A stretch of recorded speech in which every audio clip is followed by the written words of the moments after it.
Wait a minute, you're good now? First of all, finally you announced yourself, dropped a wave, and then pulled a fucking Metroid Prime 4 on us and ran the frick away. Where have you been, DLC? I don't think it's gonna be that crazy. It's one of those CDLs, those LCDs, those DCLs.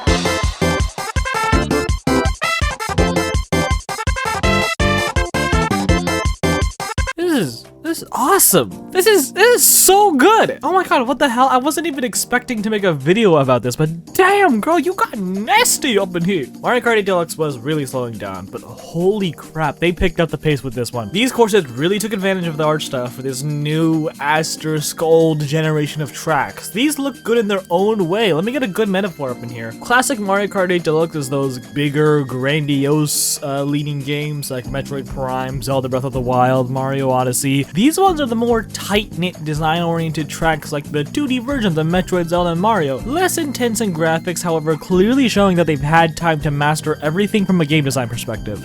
Let's go over them, shall we?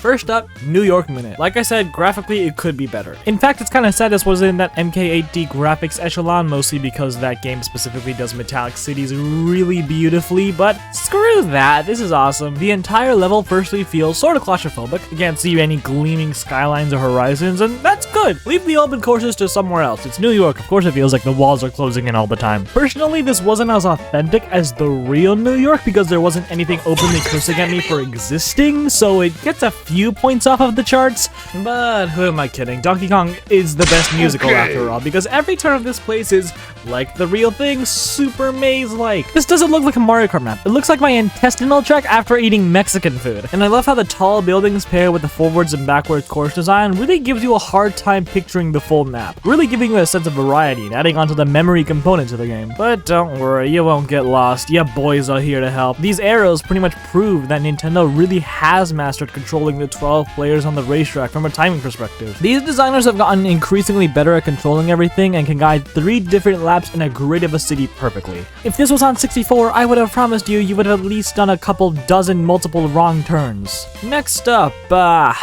it's Tetris. Okay, why is this here? Wait, what? I'm having whiplash right now. What the hell happened to, you know, the mastery of course designs? I know these really old retro tracks gets the balls fondled quite nicely from the represented 50-year-olds from the Nintendo Switch, but Donut Plains exists and tell me this doesn't rob you in the wrong way. I get it. We're saving the energy on the other courses. Yada yada. This turn looks like a penis. I'm just gonna ignore this one. Yeah, I'm not really feeling it. Calamari Desert. It's not the most interesting track-wise because the terrain is more flat than if Steve and Lucina had a baby, but I just can't get enough of that train. Baby the train. Look at this. Protect this at all costs. I don't think I have any further requests in my obituary. And,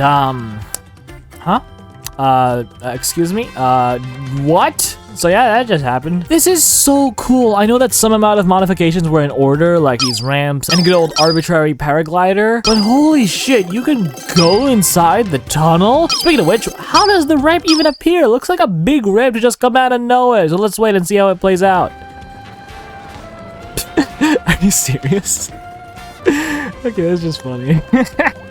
You?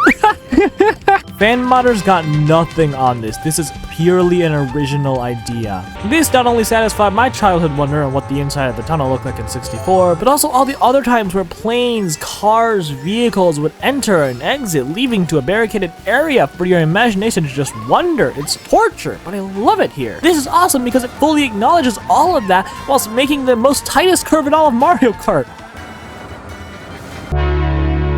Moving on, man. Oh, wait, let me just, switch the track. We got the mother flipping Waluigi Pinball, baby! Now, one thing every version of Waluigi Pinball needs is the mechanical aspect of the game. You are in a pinball machine after all. All the mechanics need to actually work like one, not just for show. The pinball needs to launch out into the railings, onto the track, and onto the board. If all of that is done right, it finally feels like a functioning concept. And man, is it just me, but does this course just look way more better than all the other ones? I think it's because the simpler aesthetic, rewarding more colorful concepts rather than detailed environments, environments works super well. My biggest disappointment personally is how the Waluigi statue at the end got downgraded into frickin' Flat Stanley. Oh wait, it also, why isn't this a real pinball machine? Nintendo, I know you've thought about this. I've seen your scam coin pusher arcade machine made and produced by Konami. What the hell, man? You can't just leave something as good as this forgotten. Man, everything about this course is awesome. The different coloring and the tracks announcing which section of the course you're on, the way this ball falls, the way these grates foreshadow the final pinball machine. I love the slot machine that perpetually never wins, implying some poor sap is losing all their cash as he plays this.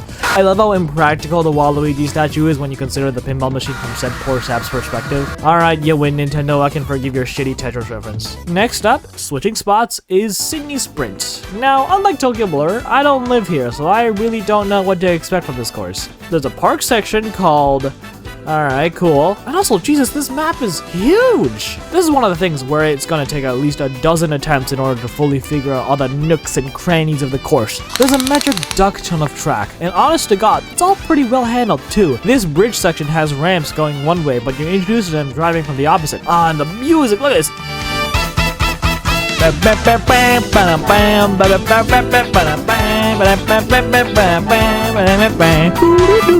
My biggest gripe with this is the beach section. I like my obligatory Nintendo Beach moments, but damn, this is a little too flat. Like, chill, Steven Lucina, we already had your cameo appearances in your freaking stage. Jesus. Look at the houses on the other side. I can't believe I modeled this track. Can you believe it? Anyways, there's a lot here, and I think I'd actually appreciate it more if I was actually from Sydney and not living in a superior country within a specific time zone. Sorry guys, but we invented hentai. Next up, Snowland, and yes! If you truly want a new course, push for the GBA ones. They pretty much get recontextualized into new stuff anyways. I freaking called it, yeah! What do you see? GBA, motherfucker, and it's actually really good. This course's big selling point is the reduced traction. I know Sherbetland has reduced traction, but that's only some of the course, and a lot of it is very generous with the turns. This one's a little different. Snowland has 100% slippery guarantee, with narrow pathways to boot. And look at this, the elevation changes, the ice pond, the moving item boxes, and it's almost like the thing I said literally happened one by one. Big W, awesome interpretation, godly skips. I'm keeping this one short because I have very little to bitch about. Oh my god. Next up,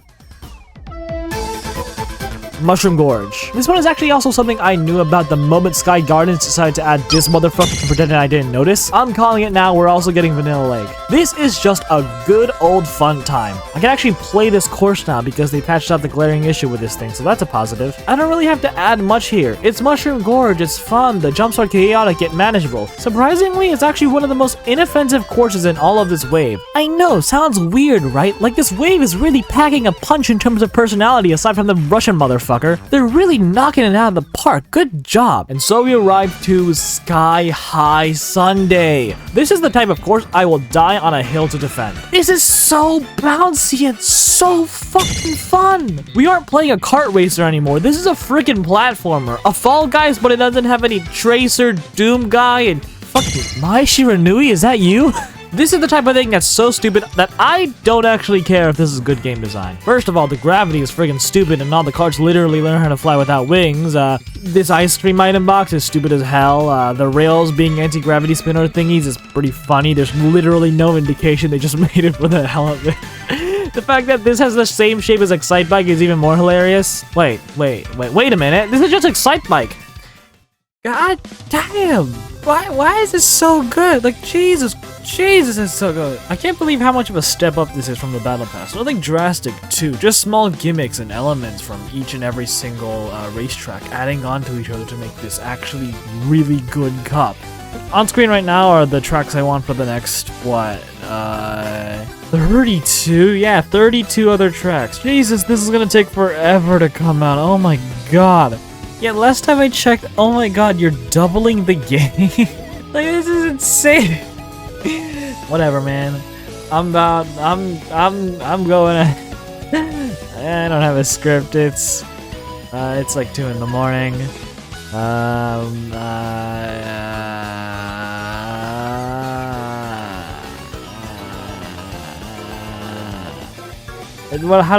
do I feel about the courses here?